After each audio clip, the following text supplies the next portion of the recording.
Now, voting is underway this hour for a new Johannesburg Council Speaker. This follows a tense few weeks where Chair of Chairs Colleen Makhubele was accused of bringing the city into disrepute.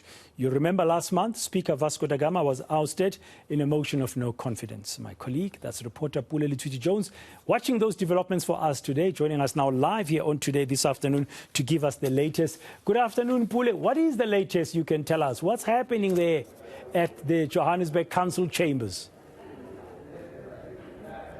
Yeah, well, Bretan, it's been a very long day, and what we understand right now is that the IEC is in control of counting the votes. As we do understand, councillors were given an opportunity to vote for their preferred candidate. The minority opposition party fielding Colleen Makhubele as their preferred candidate for that speaker position in council, while the DA went on to field Alex Christians. We do understand that there's also been quite of a unhappy discussions happening between Action SA and the DA, as Action SA earlier told us that the DA rejected the initial plan to field in an IFP candidate for the speaker position, and they wanted to go back in terms of trying to renegotiate after the Patriotic Alliance had said that they're unhappy with those discussions. We've also seen a statement released by the Patriotic Alliance which they say that they will not be in agreement with the coalition government and that the DA failed to strengthen this opportunity and ensure that the multi-party coalition government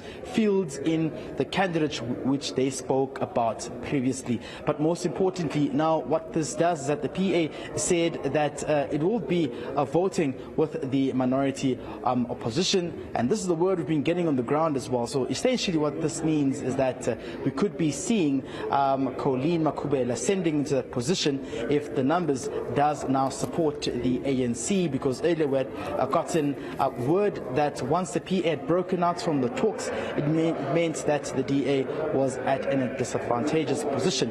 But let's just take a listen to what the chairperson of Gauteng, Bongani Baloyi, had to say about this whole problem that he said they encountered in terms of having to talk with the DA and their talks not meeting what they had desired. We were all sent an opinion piece that was written by the Democratic Alliance provincial leader, Ntate Solem Simang, describing us who had a view in the multi-party as rent seekers, as minnows, as people who are pursuing greed and necessarily not pursuing advancing our society, but pursuing greed. So our very valuable input was reduced in a very pedestrian manner, which is really unbecoming of a member of the coalition and what they have led us to. So just to put it to you very frankly, the position we find ourselves in now, where there's a high likelihood or possibility of a Colleen Makhubele being elected as Speaker of Council, that will be a consequence of a DA's behavior.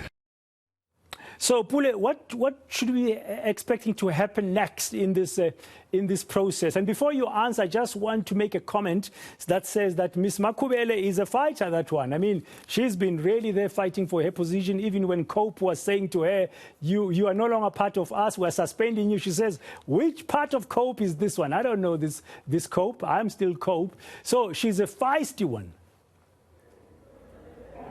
Yeah, quite a firm, strong character there in terms of wanting to ensure that her opinion and views, do stand. And she has been standing her ground not only at the council, but in terms of the internal party politics as well.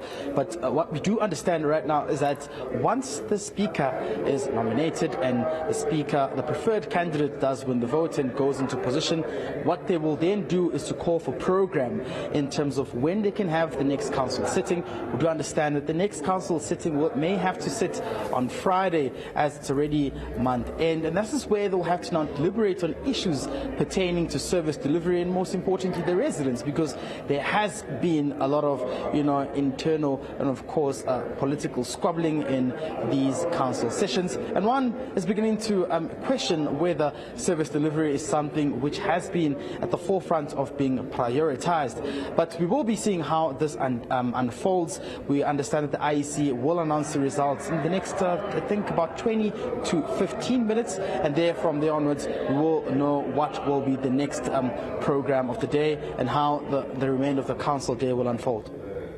Okay, thank you very much, Pule Letshwiti-Jones, inside the council chambers there in Johannesburg. We'll have to wait and see who's going to get the nod as the new Speaker of the Joburg City Council.